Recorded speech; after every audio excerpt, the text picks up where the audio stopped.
मेरे YouTube page एस्ट्रोनॉलेज पर आपका स्वागत है। नमस्कार, मैं हूं नरेश कुमार। सबसे पहले उन दर्शकों का धन्यवाद जिन्होंने पेज को सब्सक्राइब किया है, पेज के वीडियोस को शेयर कर रहे हैं, लाइक कर रहे हैं और कमेंट बॉक्स में हमें अपनी राय भी लगातार भेज रहे हैं। दोस्तों, आज के वीडियो में धनु लगन के उन जातकों की बात होगी जो स्टॉक मार्केट में ट्रेड करते हैं। यहाँ पर बात धनु लगन के जातकों की करेंगे, धनु राशि के जातकों की बात नहीं करेंगे, क्योंकि जब हम कुंडली का विश्लेषण करते हैं तो लगन कुंडली से विश्लेषण करते हैं। आय भाव, धन भाव लगन कुंडली से देखा जाता है। कारक दोनों भावों के गुरु होते हैं और पंचम भाव देखा जाता है, जो इजी गेंस का भाव है उसके कारक भी गुरु होते हैं। तो लिहाजा लगन कुंडली से विचार करेंगे कि ऐसे कौन से पैरामीटर हैं, ऐसे कौन से प्लैनेटरी कॉम्बिनेशन हैं जो यदि आपकी कुंडली में है तो आपको ट्रेड करना चाहिए, यदि आपकी कुंडली में वो पैरामीटर नहीं है तो आपको ट्रेड नहीं करना चाहिए। तो शुरू करेंगे चंद्रमा से। चंद्रमा मन का कारक होता है। यदि चंद्रमा की स्थिति कुंडली में मजबूत होती है तो आप स्टॉक मार्केट में अच्छा काम कर सकते हैं, क्योंकि चंद्रमा आपको इतनी कन्विक्शन देता है कि कहां पर आपको रुकना है और कहां पर आपको ट्रेड लेना है। कुछ लोग ऐसे होते हैं जो मार्केट में 21 या 22 दिन महीने में ट्रेड हो रहा है तो 21 के 22 दिन जबरदस्ती का ट्रेड लेने के लिए जाएंगे।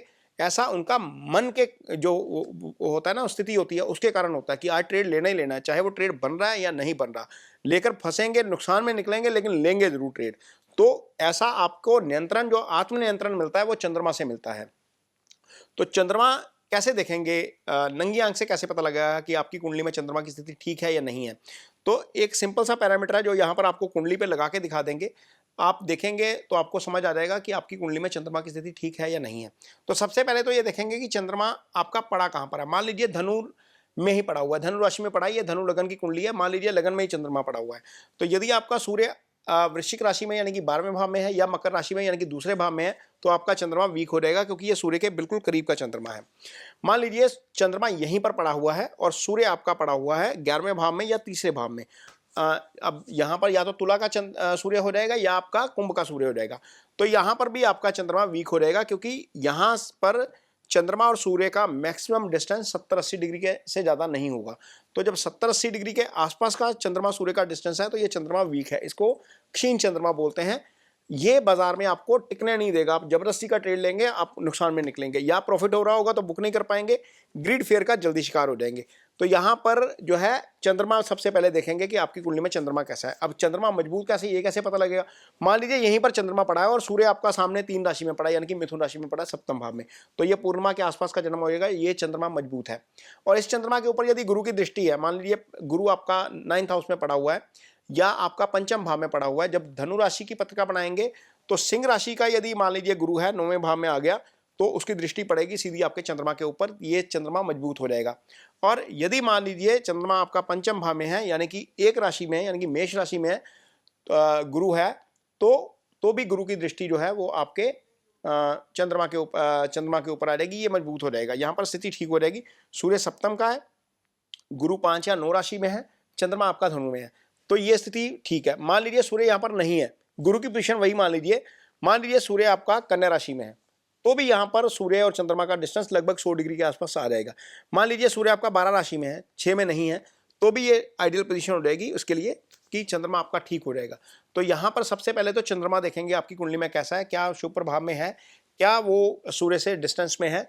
तो यदि डिस्टेंस में है तो चंद्रमा ठीक है।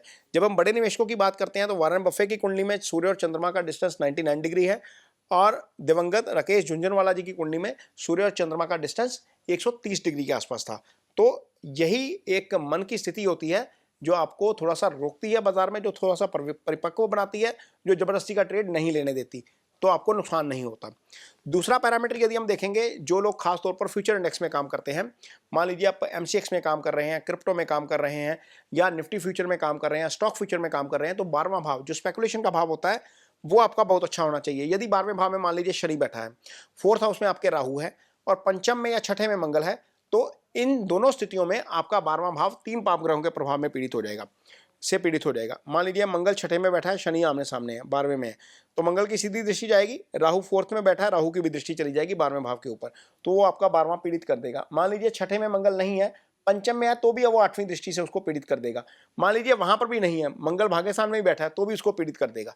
तो यहाँ पर स्थिति देखनी पड़ेगी कि आपका 12वां भाव शुभ प्रभाव में है या पाप प्रभाव में है। यदि 12वां भाव शुभ प्रभाव में है, मान लीजिए गुरु 4th हाउस में बैठा है और ये पहले वाला कॉम्बिनेशन नहीं है, तो गुरु की दृष्टि 12वें के ऊपर जाएगी, वो उसकी स्थिति को ठीक कर देगा। तो यहाँ पर आपका 12वां शुभ प्रभाव में आ जाएगा। यदि आपका पंचम भाव अशुभ प्रभाव में, वही स्थिति मान लीजिए एक बार दोबारा, मंगल पंचम में ही पड़ा है, राहु आपका 9th हाउस में आ गया, तो मंगल की दृष्टि, तो मंगल का प्रभाव तो रहेगा, राहु का आपके ऊपर यदि प्रभाव हो गया, इस भाव के ऊपर प्रभाव हो गया, तो यहाँ पर 5वां भाव भी आपका 2 पाप ग्रहों के प्रभाव में आ जाएगा। ये भी स्थिति अच्छी नहीं है। अब आएंगे आपके धन भाव और आय भाव के ऊपर। धनु लग्न की जब पत्रिका बनाएंगे तो शुक्र आपके लिए जो है वो आय भाव के स्वामी हो जाएंगे, 11वां भाव जो होता है, और शनि आपके लिए धन भाव के स्वामी हो जाएंगे। यदि ये दोनों पीड़ित हैं, मान लीजिए शुक्र आपका अस्त है या शुक्र आपका अष्टम में पड़ा है, 12 में पड़ा है, छठे भाव में पड़ा है, छठे भाव में वैसे ही नीच हो जाता है कालपुरुष की पत्रिका में, तो भी आपको बाजार से पैसा ज़्यादा नहीं मिल पाएगा।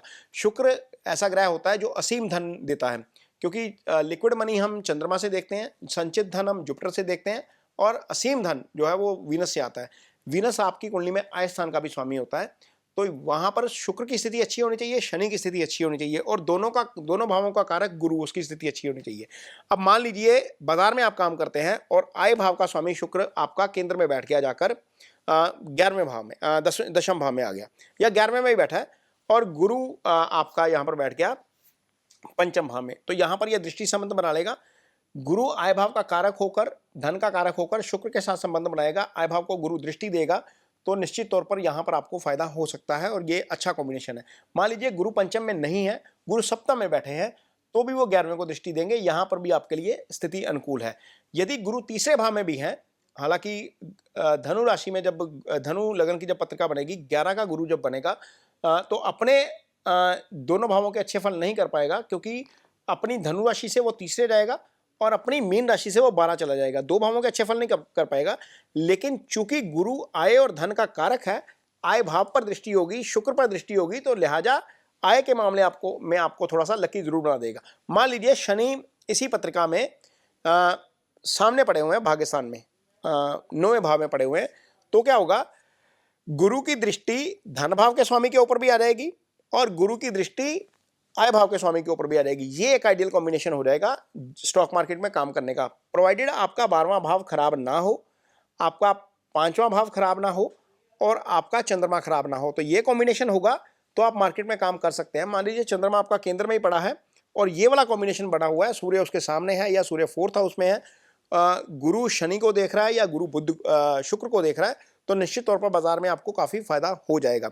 लेकिन धन भाव के स्वामी की स्थिति अच्छी होनी चाहिए, धन भाव की स्थिति अच्छी होनी चाहिए, वो शुभ प्रभाव में होना चाहिए। अब यहाँ पर मान लीजिए गुरु आपके दशम में बैठ जाए और दूसरे भाव को देखे, तो वो भी शुभ प्रभाव में आ जाएगा। धन भाव में ही मान लीजिए शनि पड़ा हुआ है, तो शनि जिस भाव में बैठते हैं उसको भाव को मजबूत कर देते हैं, उसके ऊपर गुरु की दृष्टि आ गई, ये दूसरा कॉम्बिनेशन है। और आपका शुक्र भी मान लीजिए धन भाव में चला जाए, यानी कि आय भाव का स्वामी धन भाव में चला जाए, शनि के साथ चला जाए, दोनों आपस में मित्र भाव रखते हैं। मैत्री का चार्ट बनाएंगे तो ये परम मित्र की स्थिति में आ जाएंगे, और उसके ऊपर गुरु की दृष्टि आ गई, ये कॉम्बिनेशन भी आइडियल हो जाएगा। और गुरु के साथ चंद्रमा भी आ जाए और सूर्य आपका 4th हाउस में आ जाए, तो भी एक अच्छा कॉम्बिनेशन बन जाएगा मार्केट में काम करने के लिए। यदि ऐसे कॉम्बिनेशन आपकी कुंडली में है और आपका लगन धनु है, तो आप बाजार में काम कर सकते हैं। यदि ऐसे कॉम्बिनेशन नहीं है, 12वां पीड़ित है, चंद्रमा पीड़ित है, आपका शनि पीड़ित है और आपका शुक्र पीड़ित है, तो निश्चित तौर पर आपको बाजार में काम करने से पहले थोड़ा सा विचार करना चाहिए। आपको नेक्ड पोजीशन नहीं लेनी चाहिए। बाजार में हैजिंग करके काम करेंगे तो थोड़ा सा आप बच जाएंगे। अदरवाइज ये वाले कॉम्बिनेशन जो मैंने पहले बताए आपको, वो मार्केट में काम करने के लिए नहीं है। ये वीडियो आपको कैसा लगा, इस पर कमेंट बॉक्स में अपनी राय जरूर दीजिए। यदि ये वीडियो अच्छा लगे तो इसे शेयर जरूर करिए, पेज को सब्सक्राइब जरूर करिए। इसके साथ ही मुझे दीजिए इजाजत। नमस्कार।